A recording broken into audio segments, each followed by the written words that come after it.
फ़कीर मांगने वाले का शुक्रगुज़ार होता है कि ये मेरी मदद कर रहा है अपना हक ले जाके कि मैं कल को रब को जवाब देना हूँ, और कुछ लेके नहीं जा रहा बल्कि दे के जा रहा है।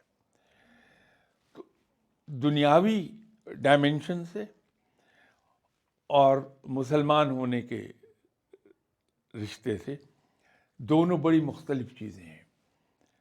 दुनियावी तौर पर हमें सबसे पहले सिखाया जाएगा कि हाउ टू से नो। बहैसियत मुसलमान के मैं किसी के लिए जो कर सकता हूँ वो सिखाया जाएगा मुझे।